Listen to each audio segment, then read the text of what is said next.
Welcome to the deep dive. You're here to cut through the noise, right? To get straight to the crucial information without getting bogged down. That's exactly what we're about. And today, that focused exploration is tailored specifically for you and your MSRA revision. We're tackling Colles fracture. We'll be using the notes you've provided. Our aim is really to distill this topic into something, clear, memorable, and high yield for your exam. Think of this as your express lane to understanding Colles fracture. We'll cover everything from what it actually is, how it happens, who's most at risk, right through to how it's managed and what the potential outcomes look like. So yeah, let's just dive straight in. Okay, let's start with the definition. So a Colles fracture, it's a break, specifically in the distal end of the radius bone. That's the larger of the two forearm bones, on the thumb side. Got it, the radius, near the wrist. And what's the absolute key feature?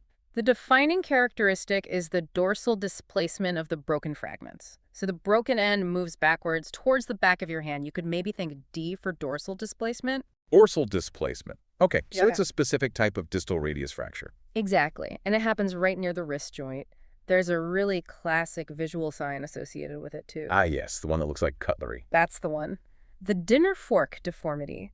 If you imagine a fork lying face down, the shape kind of mimics how the wrist can look with this fracture. It's quite a memorable image, although sometimes the term gets used a bit more broadly for, any distal radius fracture with that backward displacement. Okay, dinner fork deformity, easy visual cue. Yeah. So how does this actually happen? What's the typical story, the etiology? The most common way, it's usually a fall onto an outstretched hand, the classic FOOSH injury. Right, you instinctively put your hand out to stop yourself. Precisely. But doing that sends a pretty big force up your forearm right into the wrist joint. Ah, so the impact just shoots straight up the arm. Yeah, essentially. The mechanism involves what we call axial compression force straight up the bone, but also some bending and rotational forces too, all acting on the forearm and wrist. Okay, that makes sense. The force hits the wrist at an angle, causing the break. So who tends to get these fractures most often? What are the risk factors we need to keep in mind? Well, older age is definitely a big one. As people get older, bone density tends to decrease, making bones, more brittle.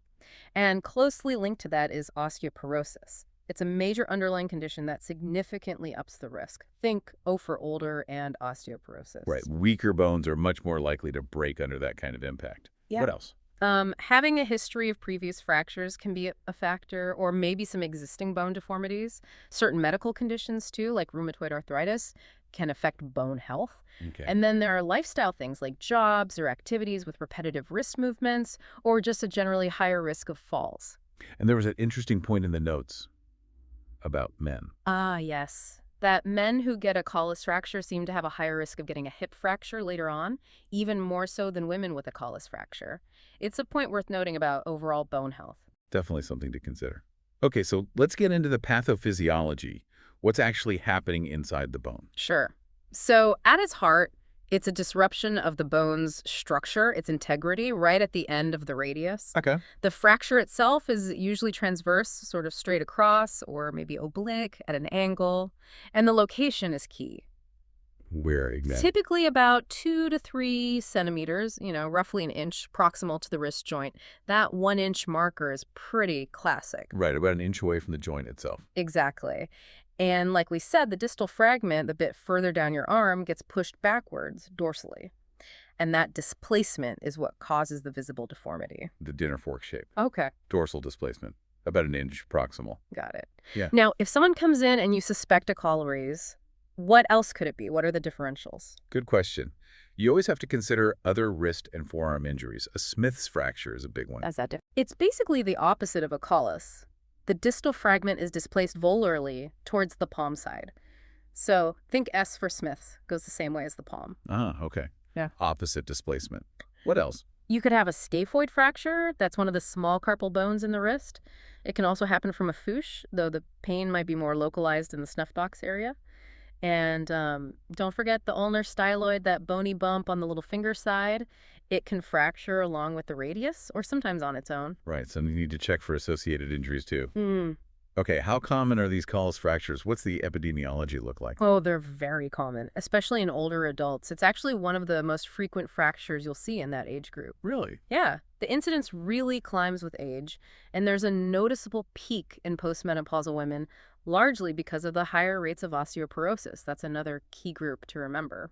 So definitely something you'll encounter often, particularly with older patients. How do they usually present? What are the clinical features we should be looking for? Usually it's pretty obvious. The patient will complain of quite severe pain, will be swelling, and definite tenderness right over the wrist area. And of course, that dinner fork deformity we keep mentioning, often you can just see it.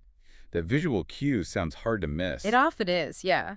They'll also have trouble moving their wrist, obviously, maybe some bruising, and just difficulty using their hand for anything. And the history. Typically, they'll tell you they fell onto their outstretched hand, that FOOSH mechanism again. Okay. And on examination, besides the deformity? Well, you confirm the deformity, the swelling, the tenderness over the distal radius, but it's really important to also feel along the ulnar styloid and even up near the elbow, the radial head, just to check for tenderness there to rule out associated fractures. Good point. Anything else crucial on exam? Absolutely. You must check their neurovascular status. Specifically, assess the median nerve.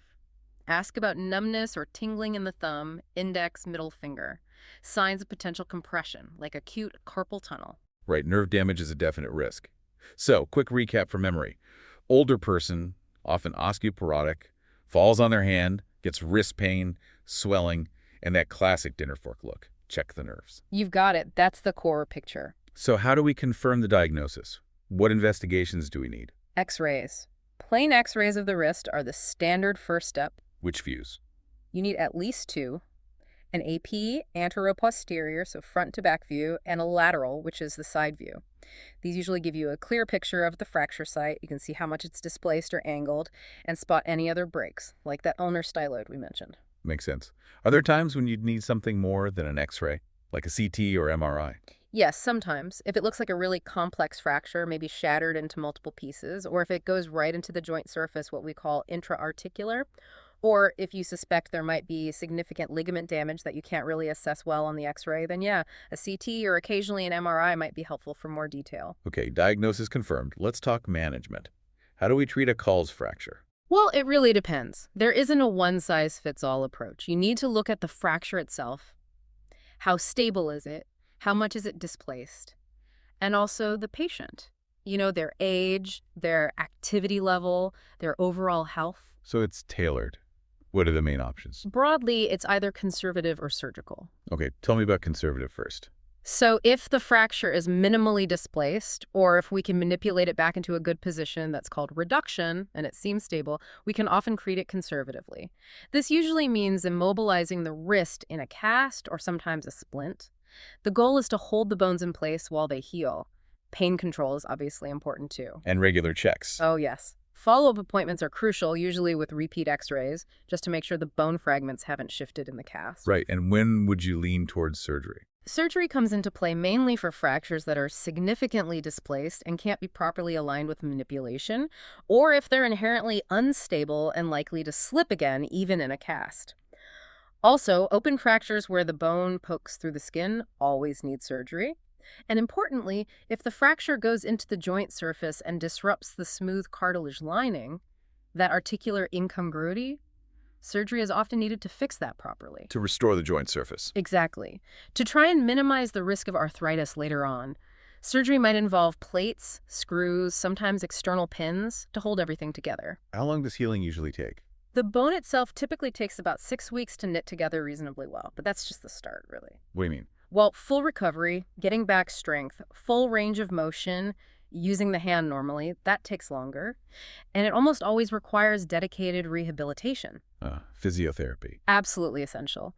Physio helps tackle the stiffness that inevitably develops, improves the movement, builds the strength back up. It's key for getting good functional use of the hand and wrist again. Right. And there was that interesting point about older patients and surgery versus casting. Yes, that's worth remembering.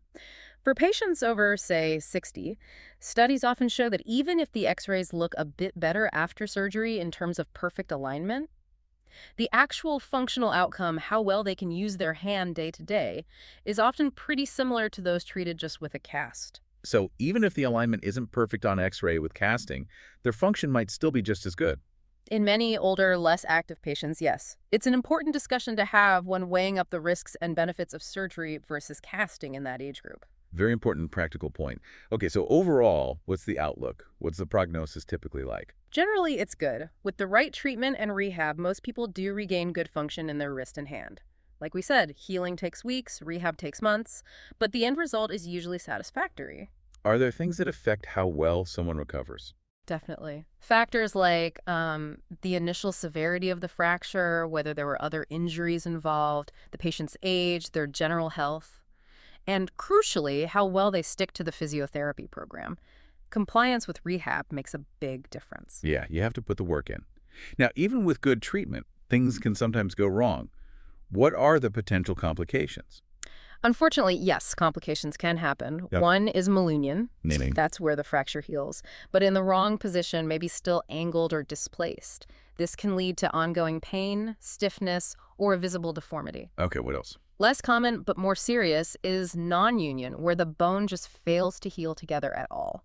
Stiffness, as we mentioned, is pretty common in the wrists and fingers after being immobilized. Right. Then there's the risk of nerve damage, especially that median nerve, leading to carpal tunnel syndrome symptoms, either acutely from swelling or later on. Blood vessel injury is rare but possible. Any others? Well, acute compartment syndrome is a surgical emergency, severe swelling inside the forearm, cutting off blood supply. It doesn't happen often with wrist fractures alone, but you need to be aware. And then long-term, persistent deformity can limit function. There's a higher risk of developing arthritis in the wrist joint down the line. And finally, there's a condition called complex regional pain syndrome, CRPS. It's a difficult chronic pain condition, thankfully not super common, but it can occur after injuries like this. It involves persistent pain, swelling, skin changes. Wow, okay, quite a list. Maybe a quick way to remember some. You mentioned MNSC. Yeah, you could think M for malunion, N for non-union and nerve issues, S for stiffness, C for carpal tunnel or compartment syndrome, maybe A for arthritis risk, and CRPS. It helps to have some hooks. Definitely helpful. Okay, that feels like a really thorough run-through of Colles fracture. Just to quickly summarize the absolute key takeaways for you listening, it's that common distal radius break, dorsal displacement, think dinner fork, usually from a FOOSH, especially in older osteoporotic individuals.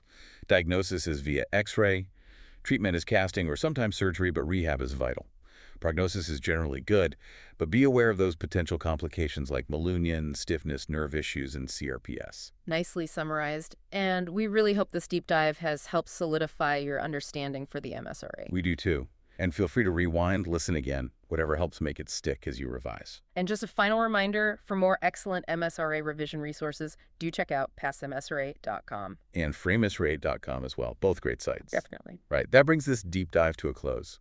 Thanks so much for joining us.